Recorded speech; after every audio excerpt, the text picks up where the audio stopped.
Hey everybody, Nathan Ronen, CFA here with a very helpful update for those candidates who are sitting for the Level 3. That's the CFA Level 3 exam. The next upcoming one is in August of 2025.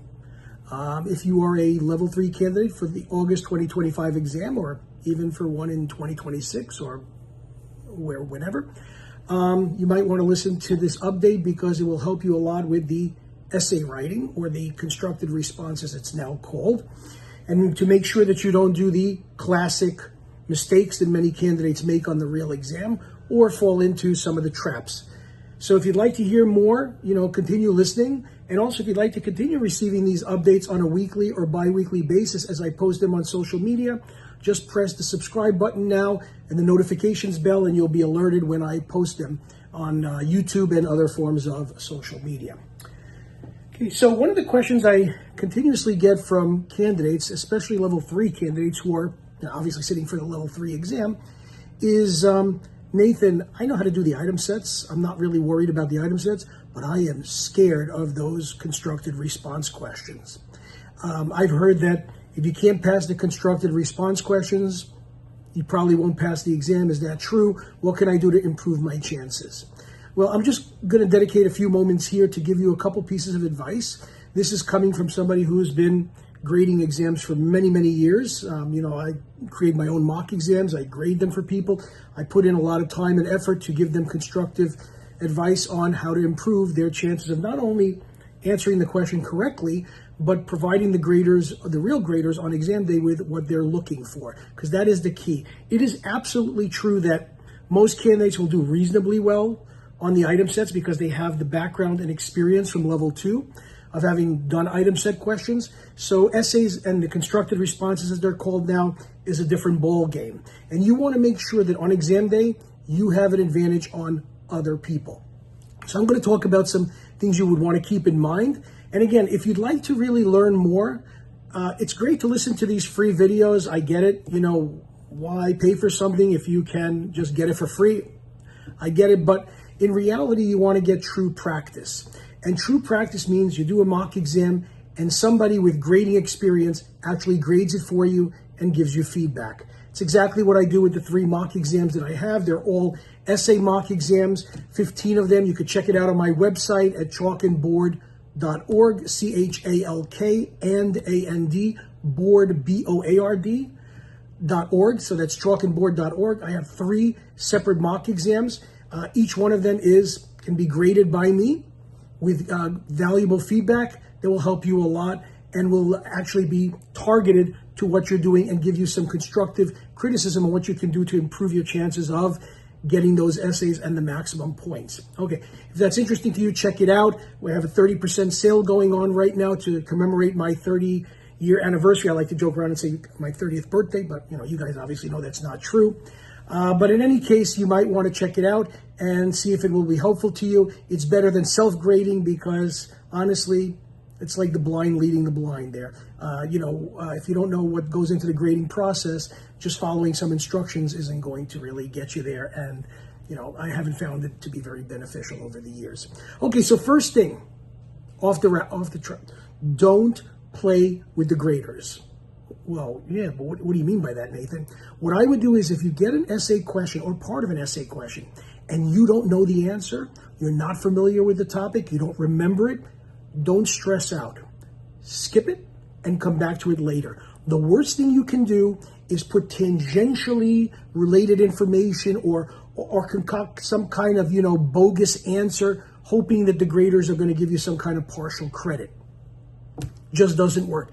If your answer is not matching up with their answer key, you're not getting the point. So if you don't know it, just skip it, come back to it later on. Don't stress over it. That's the first thing I would do. Don't just put down garbage and waste time. Another thing that I would focus on is look at those command words. Okay, focus on the key words. Is it say discuss, determine, justify? Justify is a big one on the exam. Calculate, demonstrate, explain, briefly explain, identify, cite, state, list. I mean, there's so many different command words. And giving the graders the appropriate length and the appropriate depth of an answer. When it asks you to identify, if you're running on with 2 or 3 sentences, not only are you probably writing too much, which you are, because you're being asked to just identify, like, identify 4 qualities of a good benchmark, okay? But not only that, but if you start writing too much, you have a good chance of saying the wrong things. And the graders have to read what you're writing. So if you have the right answer, but then you explain it wrong, they have to deduct points.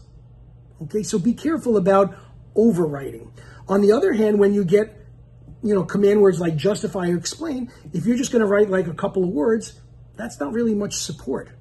And that's going to be a quality of answer, quality response issue for the graders. And they're going to have to distinguish between your answer and somebody else's that actually followed the command words.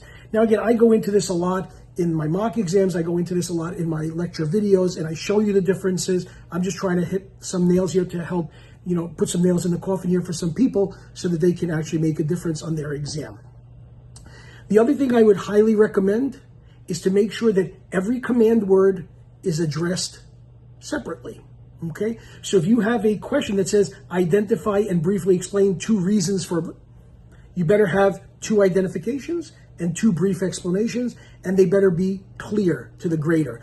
Don't do run-on paragraphs. Run-on paragraphs rarely get full credit, and you have a good chance of just rambling on and saying things that are either not related, not important, not matching up with the answer key, or just outright wrong and reversing your answer.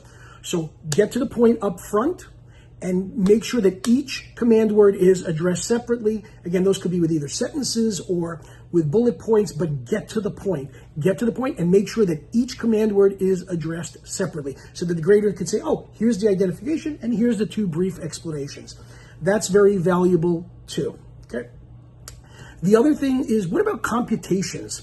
Well, to be honest with you, over the years, the amount of computations, especially in the constructed response or essay portion of the exam, has declined. It's very tough to type, formulas and, calculations. So the CFA Institute tends to focus more of the calculations or computations in the item set part of the exam. But in the essays, you can encounter some calculations, but they won't be, in my opinion, very detailed or very in-depth. But what I would always do is, if you are asked in the essay or constructed response portion of the exam to calculate or compute something, that's fine. Do it, but if you're not given any space to show your work, then just give them the answer, 4.2% or 3,525,000, whatever it is. Okay? But if you are given enough space to show your work and support it, do it. So if the graders are permitted or will give partial credit, they can do so. That can help you save points as well. Okay. Also, the last thing that I will probably say here on this, and I'll let it go at this to ensure that this recording is not too long, is don't get overly complex in your answers and try not to impress the graders. The graders have the readings or the modules. The graders will agree on an answer key along with the captain. They will stick to the template of the answer key, and all this bogus information that you're citing from the readings and how much you're trying to educate them on what is a covered call or whatever is not germane to the actual answering of the question. You're just wasting your time. So read the question and target your answer and make sure you are addressing the actual question being asked, crisp, concise, and to the point, with enough detail based on the command word that is used. Okay, that is really, really important. Oftentimes I will see people educating me about what is a covered call or what is a collar strategy. And I'm like, but that's not what the question is asking. It asked for the methodology. Just tell them it's a collar and then explain why the collar would work. They're not asking you to explain what a collar is or what a covered call is, but what you could do is you could just explain or connect why you chose that strategy to the specifics of the case. And that will match up with the grader's answer key, and you will probably be awarded all or probably the majority of the points. Again, if you want to get more practice and you want to get real feedback, I really highly suggest you check out my mock exams. I think it's a very, very useful tool. And if you could do 1, 2, or all 3 of them before your exam date, that's great. But I really wouldn't walk in there not having had any kind of feedback or grading on your exams from a, unbiased source. I think that can, retaking these exams is a lot more expensive than doing a couple of good mock exams and getting some feedback. Have a great day. If you have any questions, you can reach out to me, and good luck on your exam in August.